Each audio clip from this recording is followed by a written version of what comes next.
আসসালামু আলাইকুম স্টুডেন্টস, কেমন আছো তোমরা সবাই? আশা করি খুব ভালো মতো পরীক্ষা দিচ্ছ। তোমাদের গত ক্লাসের ধারাবাহিকতায় আজকে আমরা এনকোডার দেখতে যাচ্ছি। এনকোডার একটি ইন্টিগ্রেটেড সার্কিট আইসি আকারে পাওয়া যায়। এনকোডারের মূল কাজ হচ্ছে কোডিং করা, মানে এনকোডেড করা।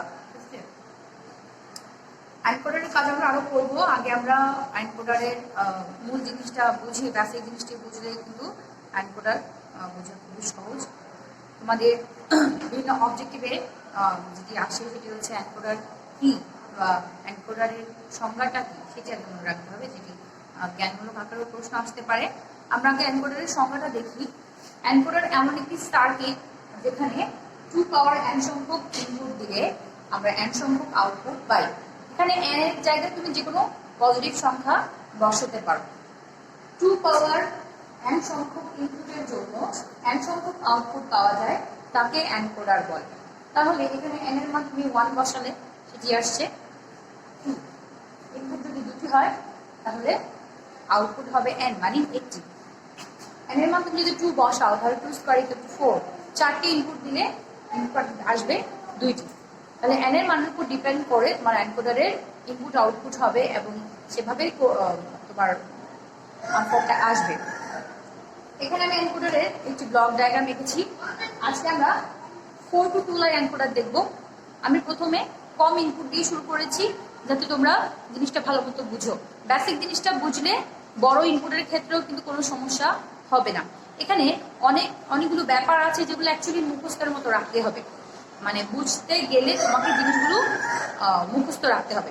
তাহলে আমরা আজকে দেখব 4 to 2 লাইন এনকোডার। এনকোডারের সংখ্যাটা আরেকবার করি। যে সার্কিটে 2 পাওয়ার n সংখ্যক ইনপুট দিলে আউটপুট n পাওয়া যাবে বা n সংখ্যক আউটপুট পাওয়া যাবে, তাকে এনকোডার বলা হয়। 4 to 2 লাইন এনকোডারে আমরা 4টি ইনপুট দিব এবং তার বিপরীতে 2টি আউটপুট পাবো। তাহলে এটি হচ্ছে ব্লক ডায়াগ্রাম। আমরা ট্রুথ টেবল দেখি। ট্রুথ টেবল লেখার মূল কারণ হচ্ছে অ্যাকচুয়ালি ট্রুথ টেবল থেকে আমাদের সমীকরণ ক্রিয়েট হবে, সেই সমীকরণ ধরেই আমরা সার্কিট করব। মনে রাখবে, সমীকরণ ছাড়া কিন্তু সার্কিট করা যায় না। এখানে E0 থেকে E3 পর্যন্ত হচ্ছে ইনপুট এন্ড x এবং y হচ্ছে আউটপুট। আমি আগে থেকে লিখে রেখেছি যাতে সময় কম লাগে। কিভাবে আমি এই ট্রুথ টেবলটি করেছি, এই ডায়াগ্রামটি থেকেই আমি ট্রুথ টেবল মূলত করেছি। এই ডায়াগ্রামটি একটি ব্লক ডায়াগ্রাম। এটি যদি এনকোডার হয়, এখানে আমি 4টি ইনপুট দিব, পাশ থেকে পাশে 2টি আউটপুট জেনারেট হবে। এটি করেছি এই সূত্রের মাধ্যমে। তাহলে এই সূত্র থেকে এই ব্লক ডায়াগ্রাম থেকে এই ট্রুথ টেবল। 4টি ইনপুটের জন্য 4টি ঘর করেছি, x y 2টি ইনপুটের জন্য 2টি ঘর করেছি। এখন কথা হচ্ছে, এতদিন আমরা করেছি যে যত সংখ্যক ইনপুট হবে তার 2 পাওয়ার n সংখ্যক কম্বিনেশন হবে, কিন্তু এখানে কম্বিনেশন কম কেন? কারণ 2 পাওয়ার 4, 4টি ইনপুটের জন্য 2 পাওয়ার 4 মানে 16টি কম্বিনেশন হওয়ার কথা, কিন্তু এখানে 4টি হওয়ার মূল কারণ সেটি মুখস্থ রাখতে হবে। অ্যাকচুয়ালি সেটি মুখস্থ রাখতে হবে।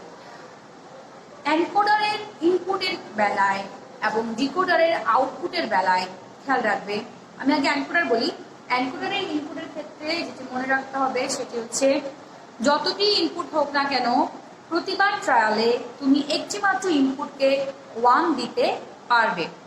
আই রিপিট, এনকোডারের ইনপুটের ক্ষেত্রে প্রতিবার ট্রায়ালে যত সংখ্যক ইনপুট থাকবে তার মধ্যে মাত্র একটি ইনপুটকে তুমি 1 রাখতে পারবে, বাকি ইনপুটগুলোকে তোমাকে 0 দিতে হবে। তাহলে সেই ক্ষেত্রে আমি যদি সিরিয়ালি E0 থেকে 1 দিয়ে যাই, মানে প্রথম ট্রায়াল আমি E0 কে 1 রাখলাম, বাকিগুলোকে 0 রাখলাম।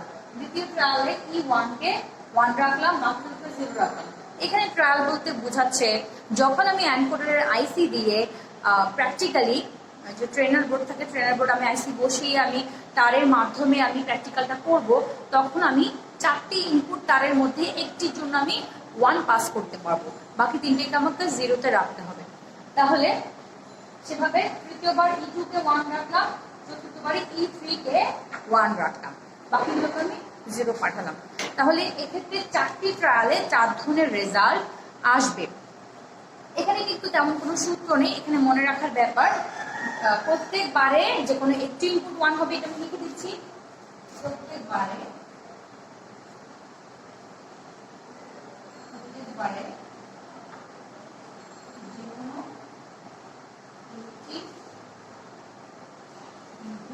1 হবে। তাহলে আউটপুট কিভাবে জেনারেট হবে? আউটপুটের সূত্র কি? আউটপুটের সূত্র হচ্ছে, এখানে খেয়াল করো আমি ইনপুটগুলোকে নামকরণ করেছি সংখ্যার মাধ্যমে। E0 মানে প্রথম ট্রায়াল, মানে 0তম ট্রায়াল, এটি 1, এটি সেকেন্ড, থার্ড। এখানে মনে রাখতে হবে যত ইনপুট, যে ইনপুটে যেখানে 1 পাওয়া যাবে তার সেই বেস ভ্যালুটি আউটপুটে বসবে। তাহলে খেয়াল করো, এক্সাম্পল হিসেবে বলতে পারি, এখানে E0 তে হচ্ছে 0তম পজিশন, তাহলে এখানে E0 তে প্রথমেই আমি 1 পেয়েছি, তাহলে প্রথমবারেই এখানে xy রেজাল্ট 0 বসবে। E0 এর জন্যই মূলত এখানে 0 0 বসছে। E1 মানে ফার্স্ট ট্রায়াল, মানে 1তম trial, not 0 0 is the first and 1 ক্রমধারায় হচ্ছে সেকেন্ড। তাহলে E1 এর সেকেন্ড লাইনে 1 পাওয়া গিয়েছে, তাই 1 এর সরাসরি যে লাইন, সেই আউটপুট লাইনে 1 মানে 0 1 বসবে। 1 এর যে বাইনারি ভ্যালু সেটি এখানে বসবে। সেম এস E2 মানে হচ্ছে E2 এর তৃতীয় লাইনে 1 পাওয়া গিয়েছে, তাহলে এই 1 এর কারণে এই লাইন বরাবর 2 মানে 1 0 ভ্যালু বসবে। 2 এর বাইনারি ভ্যালু 1 0 বসবে। সেম এস E3 এর চতুর্থ লাইনে 1 পাওয়া গিয়েছে, তাহলে এই 1 এর জন্য চতুর্থ লাইন বরাবর E3 মানে 1 1 ভ্যালু বসবে। এটি হচ্ছে বইয়ের ভাষা, মানে কি বলে সেটাকে, মানে বইয়ের লজিকে বুঝা। এতক্ষণ যা বললাম আমার লজিকে যেটি মনে রাখার, স্টুডেন্টরা যাতে সহজে মনে রাখতে পারে, বা আমিও যেভাবে সহজে মনে রাখি, সেটি হচ্ছে এনকোডার ডিকোডারে ডায়াগোনালি তুমি 1 বসাবে। আই থিঙ্ক আমার কথা তোমরা বুঝতে পারছো।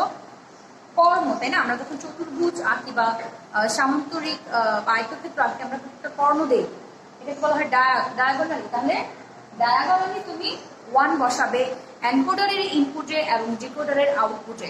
মুখস্থ, এনকোডারের ইনপুটে এবং ডিকোডারের আউটপুটে তুমি ডায়াগোনালি 1 বসিয়ে দেবে, বাকিগুলো 0 করে দেবে। ওকে? এবং এখানে খেয়াল করো xy এটি আউটপুট লাইন, আউটপুট লাইনে মুখস্থ বাইনারি সিরিয়াল বসিয়ে দিবে। 0 0 0 1 1 0 1 1, যেটা আমি ফার্স্ট ক্লাসে তোমাদেরকে মুখস্থ করিয়েছি। এই যে সিরিয়াল বা একটা সাইকেল, এটা আমি বলেছি তোমাদের সামনে অনেক জায়গায় লাগবে, তাই যারা এখনো মুখস্থ করে তারা মুখস্থ করে ফেলবে। 0 থেকে 16 পর্যন্ত এগুলো মুখস্থ করা উচিত আমি মনে করি, অথবা শুধু এই 4টি মুখস্থ করলে হবে। 0 0 0 1 1 0 1 1 0 0 0 1 1 0 1 1 মুখস্থ বসিয়ে দিলেই এনকোডার শেষ। ওকে, এখন আমরা এখান থেকে সমীকরণ কিভাবে জেনারেট করব। আচ্ছা, বলে রাখি, প্রথম ডিজাইনে যারা বুঝেছো তাদের জন্য সেটা ঠিক আছে, আর প্রথমবারে যারা বুঝোনি, আশা করি তারা দ্বিতীয় টেকনিকে বুঝতে পেরেছে এবং মনে রাখতে পারবে আশা করি। আচ্ছা, এখন আমরা সমীকরণ দেখবো। সমীকরণ হচ্ছে, আমরা এখান থেকে দেখবো x এবং y দুটি ইনপুট বেড়ে হয়েছে, তাহলে x এবং y এর জন্য দুটি সমীকরণ হবে। x equal to 1। এখানে মূল কথা যেটি, সেটি হচ্ছে 1কে প্রায়োরিটি দেওয়া হয়। 1কে প্রায়োরিটি দেওয়া হয়। কোথায় 1 আছে, কোনখানে 1 এর জন্য কোনখানে আমরা 1 পাচ্ছি। তাহলে x ইজ ইকুয়াল টু, আমি 4টি ভ্যালু দিচ্ছি, তারপরে এখানে আমি দিচ্ছি 4টি ভ্যালু দিচ্ছি। তাহলে এখানে 1 কোথায় কোথায় রয়েছে? 1 রয়েছে এখানে এবং এখানে। এই বরাবর 1 কোথায়? এই বরাবর 1 আছে এখানে, এবং এটি হচ্ছে E2 এর ভ্যালু। তাহলে এখানে লিখব E2 প্লাস, এনকোডারে প্লাস হবে, এবং দ্বিতীয় 1 হচ্ছে এখানে, সেই 1 বরাবর 1 কোথায় আছে? E3, তাহলে E3 হবে। ওকে, এখন আসি y এর সমীকরণে। y এর সমীকরণে 1 কয় জায়গায় রয়েছে? এখানে এবং এখানে। এই বরাবর 1 হচ্ছে E1, এই বরাবর 1 হচ্ছে E3, তাহলে E1 প্লাস E3 হয়ে গেল এনকোডারের আউটপুট সমীকরণ। এখন এই আউটপুট সমীকরণ দেখেই আমরা সার্কিটকে ডিজাইন করব। খেয়াল করো, এই ডায়াগ্রামটি ফলো করলেই কিন্তু তুমি সার্কিট আঁকতে পারবে। আমি যদি চিন্তা করি এই ডায়াগ্রামটি আমি আবার আঁকছি, খেয়াল করো, যদি আমি ভাবি এটি আমার উপরের সার্কিট,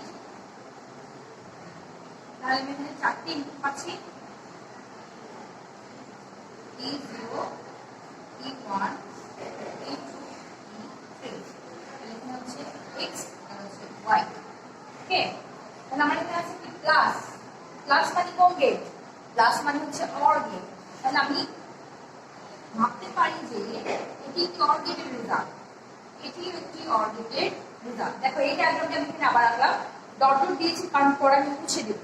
তাহলে X থেকে কি ইনপুট এসেছে, E2 এবং E3, তার মানে E2 E3 এখানে এসে যোগ হয়েছে এবং যোগ করে রেজাল্ট হচ্ছে E2 and E3, 2 এখানে যাবে, 3 এখানে যাবে, and Y, তাহলে Y এসেছে E1 এবং E3, এখান থেকে 1 এবং 3 যুক্ত হয়ে Y জেনারেট করেছে। তাহলে এই হচ্ছে এনকোডার এর সার্কিট। যদি এটা মুছে দিই তাহলে তোমাদের জন্য নিশ্চয়ই সহজ হবে। আমি বোঝার জন্য প্রথমে দেখেছি এই E1 খালি থেকে যাতে সমস্যা নেই, তবু কিন্তু এটা দেখাতে হবে। এই সার্কিট দিয়ে যে বুঝেছে, এই ডায়াগ্রাম দিয়ে বুঝেছে, সার্কিট বোঝা তার জন্য কোনো ব্যাপার নয়। এভাবে সমীকরণ থেকে আমরা চাইলে সার্কিটটি খুব সহজে আঁকতে পারি। তোমাদের বোঝার সুবিধার্থেই আমি সহজভাবে উপস্থাপন করতে চেষ্টা করেছি, কঠিন কিছু রাখিনি, যাতে তোমার পরীক্ষার হলে কোনো কিছু মানে মাথা থেকে ছুটে না যায়। তাহলে সিরিয়ালি করলে কিন্তু এখানে বোঝার কোনো ব্যাপার নেই। প্রথমে ডায়াগ্রাম, ডায়াগ্রাম থেকে ট্যাবল থেকে সমীকরণ থেকেই সার্কিট। জিনিসগুলো প্রথমে যত কঠিন লাগছে তুমি যদি নিজের হাতে প্র্যাকটিস করো সেক্ষেত্রে তোমার জন্য খুবই সহজ হবে। যদি শুধু দেখো তাহলে কিন্তু সহজ হবে না, এটি হাতে করলেই কিন্তু বোঝা যায় যে তুমি কোন জায়গায় অ্যাকচুয়ালি পারছো না, কোন জায়গায় তুমি আটকাচ্ছ। ওকে, আজকে তাহলে এতটুকু। আমি নেক্সট ক্লাসে আমরা বড় এনকোডারটা দেখবো। বড় ইনপুটের জন্য যেটি হচ্ছে 8 to 3 লাইন এনকোডার, মানে আমার যদি n এর মান 3 হয় তাহলে 2 power 3 টু 8 ইনপুটের জন্য 3 আউটপুট জেনারেট হবে যে সার্কিট, সেটি আমরা দেখবো। সেখানেও কিন্তু সেই ডায়াগ্রাম, ট্রুথ টেবল, সমীকরণ এবং সার্কিট থাকবে। ওকে, থ্যাংক ইউ।